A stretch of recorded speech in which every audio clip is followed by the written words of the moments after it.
오늘 본문 말씀은 우리가 예수님의 말씀을 듣기 위해서 얼마나 치열하게 자기와 싸워야 하는지를 보여줍니다. 첫째가 되고자 하면 30절에서 37절입니다. 갈릴리 가버나움은 예수님을 만나기 위해 큰 무리가 항상 몰려드는 곳입니다. 그러나 예수님은 제자들에게 십자가와 부활을 가르치시기 위해서 아무에게도 알리지 않고 이 갈릴리 가버나움을 지나가 버렸습니다. 제자들에게 십자가와 부활 사건을 가르치는 것이 큰 무리를 가르치는 것보다 중요하다는 뜻입니다. 십자가와 부활이 없이는 큰 무리의 구원도 없습니다. 33절, 34절을 보시면 예수님은 제자들에게 너희가 길에서 서로 토론하는 것이 무엇이냐 물으십니다. 그들은 부끄러워서 대답하지 않고 잠잠합니다. 왜냐하면 누가 크냐 하고 서로 논쟁하며 싸웠기 때문입니다. 33, 34절에 길에서라는 말이 2번 나옵니다. 자, 이 길이란 예수님이 예루살렘으로 순례하는 길로서 자기 부임, 자기 십자가의 길이라고 하셨습니다. 너희는 그의 말을 들으라 하셨는데 제자들이 듣지 않고 있습니다. 인자가 사람들의 손에 넘겨서 죽임을 당하고 죽은 지 3일 만에 살아나리라 하고 가르치셨으나 이것을 듣지 않았습니다. 오로지 예수님을 이용하여 더 높고 큰 자리를 차지하려고 내가 크냐 서로 다투었습니다. 35절을 보시면 예수님은 서둘러 가던 길을 멈추시고 앉아서 12제자들을 불러서 누가 진정으로 큰 자인가를 가르치십니다. 무사람의 끝이 되어서 무사람을 섬기는 자가 예수님 안에서 첫째입니다. 어린아이를 가운데 세우시고 안으시고 영접하시면서 이런 어린아이들을 영접하는 자가 큰 자라고 하십니다. 자, 이 예수님의 가르침을 묵상할 때 삼국지의 지도자 유비가 떠오릅니다. 유비가 조조에게 쫓겨서 피난할 때 자기의 목숨도 위험한데 자기를 따라 나선 백성들과 함께 피난합니다. 백성들 중에는 노인과 어린아이들도 있어서 피난길이 느려짐에도 불구하고 그들을 버리지 않습니다. 전쟁에 이겨서 큰 자가 아니고 삼국을 통일해서 큰 자가 아니라 이처럼 백성들과 어린아이들까지 섬기고 살리는 지도자라서 큰 자입니다. 구약 성경의 다윗 왕도 압살롬의 반란을 피해서 도망갈 때 따라 나선 백성들과 함께 가다가 피난길이 늦어졌습니다. 연약한 백성들을 위해서 자기 목숨을 감수하는 그 위험을 마다하지 않았을 때 다윗이 위대한 왕이 되었던 것입니다. 사람들은 누가 크냐 하고 서열을 정하고 랭킹을 매기는 것을 좋아합니다.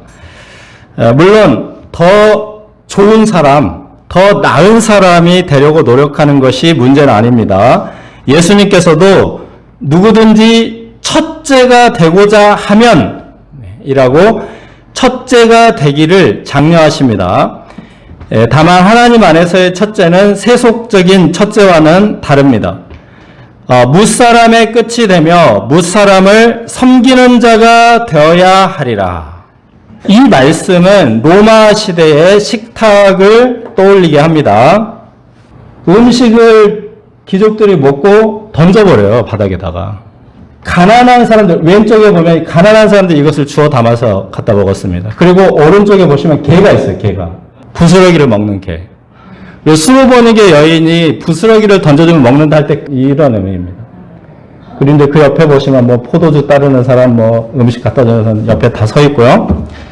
이런 식탁 풍경은 누가 크고 누가 작은가를 아주 선명하게 보여줍니다. 그런데 하나님 나라의 식탁은 정반대다. 누구든지 첫째가 되고자 하면 무사람을 섬기는 자가 되어야 하리라. 만약 음식을 함께 먹는다면 부스러기를 먹는 사람이 첫째이고 만일 할 일이 있다면 가장 많이 헌신하고 희생하는 사람이 큰 자입니다. 예수님께서 세우고자 하시는 교회가 이런 모습입니다. 누구든지 첫째가 되고자 하면 무사람의 끝이 되며 무사람을 섬기는 자가 되어야 하리라. 그러므로 우리가 세상에서 첫째가 되기 위해서 경쟁하는 것처럼 교회에서는 끝이 되며 섬기는 자가 되기 위해 경쟁해야 합니다. 로마 시대 초대 교회는 예수님의 말씀처럼 낮아지기 경쟁을 했기 때문에 로마 사회를 깜짝깜짝 놀라게 했습니다. 교회로 들어오는 순간 귀족과 노예의 계급이 사라지고 서로 형제여, 자매여라고 불렀습니다. 이것이 너무 급진적이고 혁명적으로 보였기 때문에 혹시 교회가 당시의 사회를 파괴하지 않을까 이런 걸 좀 우려를 했어요. 그래서 디도서에 보면은 사도 바울이 종들에게 부탁을 합니다. 주인의 말 좀 잘 들어라. 교회에서는 서로 형제 자매 이렇게 하는데 사회에 나가면 종이고 노예잖아요. 그러니까 주인의 말 좀 잘 듣고 거스르는 말을 하지 말라고 부탁을 할 정도입니다. 사회에서는 짐승이나 혹은 짐승보다 못한 취급을 받던 노예들은 교회에 와서야 인간 대접을 받았습니다. 귀족들도 계급이 귀족일 뿐 내면은 더럽고 추한 죄인이요 번제상 진노의 자식인 것을 인정하였기 때문에 교회에 들어와서 탁 이걸 내려놓으면은 자기도 너무 좋은 거예요. 노예에게만 좋은 게 아니라 귀족이나 왕족에게도 이게 너무 좋은 겁니다. 자기 자료 내려가니까. 우리는 무엇을 위해 노력하고 무엇을 위해 경쟁합니까? 사회적으로 어떠하든 상관없이 예수님 안에서는 끝이 되기를 경쟁하며 섬기는 자가 되기에 힘쓸 수 있기를 기도합니다. 둘째, 소금을 두고 서로 화목하라. 자, 요한의 이 행동은 조직의 선민의식, 우월성, 배타성을 보여줍니다. 이것 또한 바리새인의 누룩이기 때문에 예수님께서 이것을 제거해야 된다고 말씀하십니다. 39절에서 50절까지는 예수님을 믿는 자들을 조금도 차별대우하지 않도록 철저하게 노력해야 한다는 얘기를 하고 있습니다. 자, 여기서 이제 세 가지 얘기를 하고 있습니다. 세 가지. 첫째는 예수님의 이름으로 능한 일을 행하는 자들입니다. 이것은 우주적 교회를 말합니다. 서로 관련 없는 이제 조직일지라도 예수님의 이름으로 구원 역사를 섬기는 자들, 우주적 교회, 또 무형적 교회라고도 합니다. 무형적 교회. 이런 사람들은 실제로는 같은 조직에서 같이 일하지 않지만 복음 역사로 볼 때는 서로 돕고 서로 위한다는 그런 얘기입니다. 제가 이제 지금은 우리 이 UBF라는 단체에서 사역을 하지만 사실 저는 어렸을 때 초등학교 때 시골에서 교회에 다녔었고 또 이제 기독교 학교 대광고등학교에 다니면서 신앙적으로 정말 좋은 영향을 받았고 선생님들이 딱 장로님, 집사님들. 그리고 고등학교 1, 2학년 때는 장로교회에 다니면서 풍성한 섬김을 받았고 이제 군복무할 때는 지역교회에서 그 주일학교와 청년부를 섬겼어요. 청년부를 섬기면서 사실 제가 이제 섬기기도 했지만 더 많은 섬김과 기도 지원을 받았습니다. 소리가 나면 좋겠는데 이게 뭐 하는 거냐면 신랑을 부르는 거예요. 어두운 밤에 하면서 여기가 한 3, 4천 명 들어가는 논산훈련소 교회거든요. 오 주여 당신께 아마 그 부분일 거예요. 감사하리라 하면서 훈련은 전투다 각계 전투 막 이런 주임새도 넣으면서 여기서 그래서 논산훈련소에서는 신랑을 모르는 애들이 없습니다. 신랑 모르면 간첩이에요. 다 교회 가서. 왜냐하면 그 훈련소에서 신병들이 인간 취급을 못 받거든요. 들어가자마자 막 앞으로 기어 뒤로 기어 이렇게 시키니까 여기 와서 인간 취급을 처음으로 받는 겁니다. 완전 천국입니다. 천국. 이렇게 우주적 교회, 무형적 교회가 서로 동역을 하는 겁니다. 실제로 같은 조직은 아니지만 그래서 이제 이것을 인정하라는 것이고 둘째는 물 한 그릇이라도 대접하는 그리스도의 지지자들 있다는 겁니다. 마가복음 6장을 보면 전도자, 그러니까 그리스도 이름을 전하는 전도자를 영접하라고 했는데 굉장히 풍성하게 대접하라고 말했습니다. 집안에 초청해서 그 지역을 떠날 때까지 양식을 제공하고 떠날 때는 다음 전도 여행을 위해서 전대에 돈을 채워주고 새 옷을 입혀주고 뭐 다 이제 지원을 하는 겁니다. 그게 이제 전도자를 영접하는 기독교인의 자세인데, 그런데 그렇게 하진 않아요. 그렇게 하지 않지만, 집안까지 영접하지 않지만 그 유대인들의 집 바깥에 있는 식수 항아리에서 물 한 그릇은 마시고 가도 됩니다. 라고 허락하는 겁니다. 이거 소극적인 대접인데요. 중동에서는 물이 귀하기 때문에 이것은 최소한의 예의라고 할 수 있습니다. 그런데 예수님은 그리스도에게 속한 자라는 이유로 물을 대접했기 때문에 결코 상을 잃지 않을 것이라고 하십니다. 뭐 이 상은 여러 가지가 있겠죠. 뭐 물질적인 뭐 은혜, 축복 다 있고 결국은 구원을 잃지 않을 것이다. 그런 뜻입니다. 제가 우리 어머니를 전도하기 위해서 여러 가지 예를 썼지만 이게 쉽지 않습니다. 어머니는 제가 나이 50이 돼도 내 강아지라고 부르거든요. 벽이 너무 높아요. 저는 항상 강아지. 그런데 이제 제가 군복무할 때 지역교회에서 정말 아까 얘기했듯이 정말 많은 섬김을 받은 것을 제가 휴가 나와서 말씀을 드렸어요. 교회에서 내가 이렇게 섬김을 받고 있다. 그랬더니 너무 감동하셔가지고 그 교회 목사님과 사모님에게 진도 구기자와 고춧가루와 미숫가루를 보내셨습니다. 이 진도가 일조량이 많기 때문에 영양도 좋고 하여튼 그렇습니다. 예, 좋아요. 품질이. 제가 휴가 나왔다가 복귀하면서 이것을 이제 교회로 가지고 가서 드렸는데 사모님이 너무 기뻐하시는 겁니다. 너무 기뻐하시면서 바로 이 말씀을 그때 인용하시고, 그때 예수님의 이름으로 냉수 한 그릇이라도 대접하면 상을 잃지 않는다. 옛날 성경에는 냉수 한 그릇이라고 되어 있습니다. 그렇게 말씀하시면서 이제 바로 우리 어머니께 전화를 하셨어요. 그 자리에서. 그리고 감사하다고 하면서 전도를 하셨습니다. 이 사모님이 동네 아주머니 전도에 특화가 되셔서 농산물 얘기를 막 하다가 자연스럽게 전도 얘기를 정말 자연스럽게 넘어가시더라고요. 예.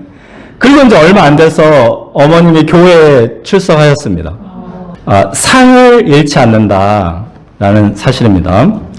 셋째로는 예수님을 믿는 지극히 작은 자 하나입니다. 예수님을 믿는 자들 중 하나라도 실족하게 하면 큰 형벌을 각오해야 한다라는 표현을 연자맷돌을 목에 베어서 바다에 던져지는 것이 낫다, 이제 이렇게 말하고 있습니다. 연자맷돌이 뭐 작은 것은 300kg인데 큰 것은 이게 한 1톤 정도 되는 거고요. 3톤까지 되는 어마어마하게 큰 연자맷돌들이 있는데 이거는 이제 올리브를 으깨는 연자맷돌입니다. 이것을 목에 메고 바다에 던지는 형벌이 있는가? 뭐 역사적으로 있었는데 이 말은 사실 지옥에 던져진다 그런 뜻입니다. 그러니까 구약의 지옥은 바다 저 밑에 뭔가 구덩이가 있다고 생각했거든요. 그래서 수올이라고 불러요. 그리고 이제 그 다음 말씀이 신약의 지옥인데 신약의 지옥은 흰몸의 아들 골짜기라는 뜻입니다. 그러므로 실족하게 하지 않기 위해서 처절한 노력이 필요하다, 이런 말씀입니다. 손과 발과 눈은 우리 몸 중에 굉장히 중요한 신체들입니다. 특히 이제 눈은 몸이 1000냥이면 눈은 900냥이다라는 말이 있는 것처럼 우리가 눈이 너무나 귀한데, 만약에 이런 것 때문에 나의 어떤 능력이나 재능이나 이런 것 때문에 범죄한다면 차라리 그걸 다 잘라버리는 것이 낫다. 이건 너무나 불편한데 그 불편과 그 고통을 감수하는 것이 낫다. 왜냐하면 지옥이 너무 참혹하기 때문에. 구더기가 죽지 않고 꺼지지 않는 불로 소금 치듯함을 받기 때문입니다. 여기서 이제 지옥은 아까 앞에 있는 지옥은 바다 밑이에요. 바다 밑. 근데 신약에서 지옥은 이 흰놈의 아들 골짜기라는 곳인데, 예루살렘이 있고 오른쪽에 기드론 골짜기, 예수님이 기도하러 갔을 때 기드론 골짜기를 건너서 올리브산 오른쪽 산으로 갔고, 흰놈의 아들 골짜기는 이 왼쪽입니다. 왼쪽. 흰놈이 나쁜 놈이 아니고 그냥 이름이 그렇습니다. 이름이 흰놈의 아들 골짜기. 이 지역에, 이 골짜기에 몰록 신을 섬기는 신당이 있었습니다. 어린 아이들을 불태워 바치는 제사를 드립니다. 그래서 이스라엘의 아주 훌륭한 왕 중 하나인 요시야 왕이 개혁할 때 이곳을 완전히 불태워버리고 여기 있는 하여튼 돌 구조물을 완전히 가루를 만들어버렸습니다. 그리고 이곳을 쓰레기장을 삼았습니다. 그래서 오른쪽에 아래 보시면은 분문이라고 있잖아요. 분이 뭡니까? 분뇨. 이 분문에서 이렇게 나와서 여기다 버린 겁니다. 여기다 버리고 여기 그곳을 이제 불태우는 거죠. 근데 여기다 이제 뭐 또 갖다 버렸냐면 짐승 제사 드릴 때 그거 다 제사가 드려지지 않고 똥과 뼈 이런 부산물들 있잖아요. 이거 다 갖다 버렸습니다. 여기다가. 그래서 이곳에 계속해서 불과 연기가 나고 아직 타지 못한 그 짐승의 사체들이 구더기와 파리가 들끓었던 겁니다. 소금, 불로 소금치듯 한다는 말이 바로 그런 말입니다. 우리가 누군가를 실족해 하는 죄를 짓는다는 것은 이런 형벌을 각오해야 한다. 이런 뜻입니다. 그러면 어떻게 하라고요? 너희는 그의 말을 들으라. 말 안 들으면 큰일 난다 이겁니다. 그리고 예수님의 말씀을 듣기 위해서 어떤 노력이 필요하다는 겁니까? 내가 말을 잘 안 들으면, 손이 말을 안 들으면 어떻게 하라고요? 네. 발이 말을 안 들으면, 눈이 말을 안 들으면, 엄청난. 그래서 예수님을 믿는 지극히 작은 자 한 사람도 실족시키고 실망하게 하고 앞에 보면 이제 반대하거나 비방하거나 이것도 하지 말아요. 반대하거나 비방하거나 이런 것도 하지 말고 서로 화목하게 지내라는 겁니다. 소금이라는 말이 여러 가지 의미로 쓰이고 있습니다. 소금은 음식물의 부패를 방지했습니다. 또 소금은 살균제이기도 합니다. 그 자체가 귀한 음식이기도 합니다. 이처럼 귀한 것으로 지극히 작은 자 하나를 대접한다면 아무도 실족하게 하지 않을 것입니다. 뿐만 아니라 모든 사람이 화목할 것이고 무엇보다 하나님과 우리의 관계도 화목할 것입니다. 자, 그러므로 우리는 두 가지 중 한 가지를 택해야 합니다. 우리가 실족하지 않기 위해서 자신의 마음과 본성에 소금을 치면서 자신의 부패를 방지하는 것입니다. 그러니까 흰놈의 아들 골짜기에 가서 불로 소금 치듯함을 받든지 아니면 내가 죄를 범하기 전에 나의 본성에 소금을 막 치면서 구더기가 생기지 않게 하든지 둘 중에 하나 하라. 좀 무서운 말입니다. 하나님께서 변화산에서 너희는 그의 말을 들으라 하셨습니다. 자, 우리가 오늘 말씀도 들어야 합니다. 그런데 이것이 가능하겠습니까? 우리 전부 이것이 가능하게 만들려면 깁스를 하고 목표를 짚고 안대를 차고 막 이렇게 다녀야 될 것 같습니다. 이것이 이제 어렵기 때문에 예수님께서 십자가와 부활의 진리를 가르치시는 겁니다. 물론 또 어렵다고 해서 불가능하다고 해서 안 하면 그것도 안 됩니다. 다른 사람 실족할 수 있기 때문에, 실족하게 할 수 있기 때문에.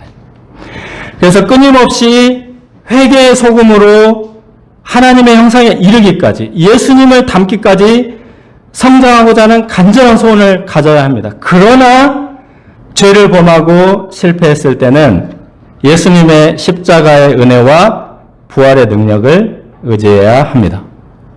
네, 우리가 예수님의 피의 은혜, 성령의 능력으로 화목한 공동체를 이루며 하나님과도 화목한 자들이 되기를 기도합니다.